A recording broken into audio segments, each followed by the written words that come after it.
भाई ओडा सच में final saga की तरफ बढ़ रहा है, जहां पे भाई मुझे लग रहा है कि अब स्ट्रॉ हेड्स बहुत बड़े खतरे में आने वाले हैं। पर अगर आपको खतरे से बचना है, this video is sponsored by mSpy. MSpy एक पेरेंटल कंट्रोल सॉफ्टवेयर है जिसकी मदद से आप अपने बच्चे और फैमिली मेंबर्स की डेली मोबाइल और इंटरनेट एक्टिविटीज पे नजर रख सकते हो उनकी कंसेंट के साथ, ताकि वो कभी इंटरनेट स्कैम में और किसी गलत दिशा में ना चले जाएं। MSpy provides you with lots of features जो और किसी सॉफ्टवेयर में आपको देखने को नहीं मिलते, लाइक की logger, screen recorder, text monitoring, call monitoring, social media monitoring and many more. And the best part is ये हर स्मार्टफोन में वर्क करता है, चाहे आपके पास एंड्रॉइड हो या फिर iOS, जिसकी मदद से आप देख सकते हो कि आपका बच्चा किससे बात कर रहा है, कब बात कर रहा है और क्या बात कर रहा है, और इवन आप उसकी लोकेशन भी ट्रैक कर सकते हो। और इसके साथ साथ आप उसके स्मार्टफोन की फोटोज और वीडियोस को भी डायरेक्टली एक्सेस कर सकते हो। आप एम स्पाई की मदद से उस पर्सन की सर्च हिस्ट्री को भी चेक कर सकते हो, और इवन आप सस्पिशियस वेबसाइट्स और एप्स को भी इस पर्सन के स्मार्टफोन से ब्लॉक कर सकते हो। और इसका एक स्पेशल फीचर ये है कि इसको आप इजीली इंस्टॉल कर सकते हो,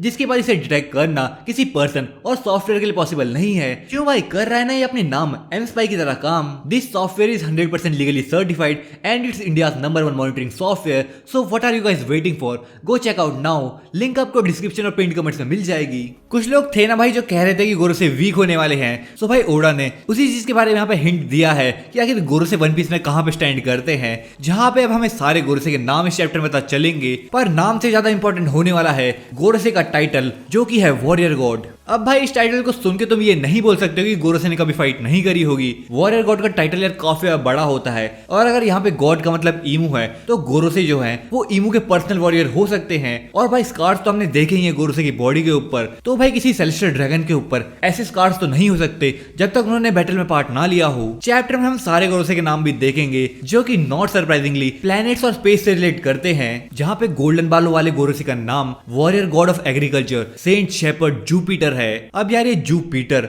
या फिर जुपिटर कहो तुम, एक ही बात है यार। जिसके बाद गांधी बुड्ढे का नाम सेंट इथन बैरन वी नासुजुरो है। अब भाई यहाँ पे वी नासुजुरो या फिर उसे वी नासु कहो या फिर वी नस कहो, भाई एक ही बात है यहाँ पे। जिसके बाद वो गोलू मोलू गोरोसे का नाम है warrior god of law Saint Topman Warcury. अब भाई यहाँ पे टॉपमैन वल्कायरी का कनेक्शन मरकरी से दिखाया गया है, पर भाई इस चीज को कैसे जोड़ा गया है उस चीज का आइडिया मुझे नहीं है। जिसके बाद सबसे लंबे गोरोसे का नाम है warrior god of environment saint Marcus Mars. और भाई हमें सैटर्न के बारे में तो पहले बता दिया गया था, जिसका पूरा नाम सेंट जेगर्सिया सैटर्न है। और यहाँ पे उसका title warrior god of scientific defence है, जो कि भाई अगर ध्यान दो तो समझ में आता है कि आखिर वो अकेला ही एकेड में क्यों जा रहा है, क्योंकि भाई मे भी उसका काम होगा साइंटिफिक चीजों को मैनेज करना या फिर देखना, और इसीलिए अब सैटर्न जा रहा है लूफी को पेलने के लिए। पर क्या लूफी यहाँ पे हारेगा, क्योंकि इसके दोनों साथी लॉ और किड अपनी अपनी फाइट हार चुके हैं। पर भाई अगर आप ये कवर पेज देखोगे तो यहाँ पे लूफी पार्टी कर रहा है, और पीछे हमें एक बुल देखने को मिलता है, और जो सैटर्न है उसका सिलोहेड भी हमें बुल जैसा ही दिखाया गया है। तो भाई क्या ये इस चीज की तरफ इशारा कर रहा है कि मे भी लूफी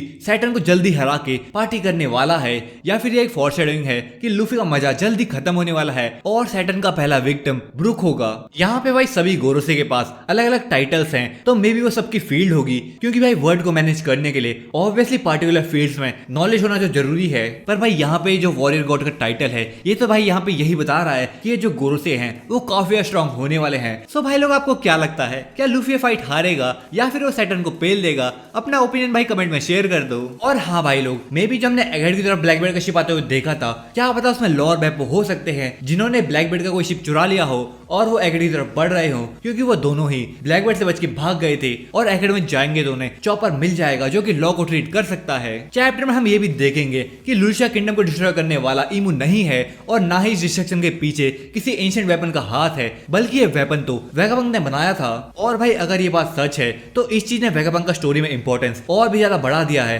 कि आखिर वो ऐसा वेपन बना सकता है जो कि एक पूरी कंट्री को उड़ा सकता है। मे बी वेगापंक ने ये वेपन एंशिएंट टेक्नोलॉजी को देख के बनाया हो, या फिर इस वेपन का एक छोटा वर्जन उस एंशिएंट रोबोट में लगा हो जो हमने एकेड में देखा, और उसी को यहाँ पे वेगापंक ने अपग्रेड किया है। पर भाई आखिर उस वेपन का एनर्जी सोर्स क्या हो सकता है? क्या वो वेपन किसी डेल्फुट से एक्टिवेट होता है? और आखिर वो वेपन लुलिशिया के ऊपर कैसे पहुंचा? मे बी वेगापंक ने उस वेपन को एक स्पेसशिप के स्टाइल में डिजाइन किया हो। और भाई अगर इतने सारे हिंट्स हमें स्पेस के मिलेंगे वन पीस के अंदर, तो क्या वन पीस का कनेक्शन हमें आने वाले चैप्टर्स में स्पेस में भी देखने को मिलेगा? क्योंकि भाई बहुत सी चीजें स्पेस से रिलेट हो रही है वन पीस के अंदर। जो मिंक्स की पावर है वो भी मूनलाइट से ही आती है, है और हमने उसके साथ साथ एनएल को मून पे जाते हुए भी देखा था। चैप्टर में हम ये भी देखेंगे कि जो 800 साल पहले वाला ईमू था वो नेरोना फैमिली से बिलोंग करता था, जिसका पूरा नाम सेंट नेरोना ईमू था। पर क्या ये ईमू और करंट ईमू सेम पर्सन है? मुझे थोड़ा तो डाउट है इस बात पे कि ओडा हमें डायरेक्ट बता रहा है कि जो ईमू है वो इमॉर्टल है और वो 800 साल से जी रहा है। चैप्टर में हम शैंक्स की फैमिली को भी देखेंगे। अब भाई जिसको याद नहीं है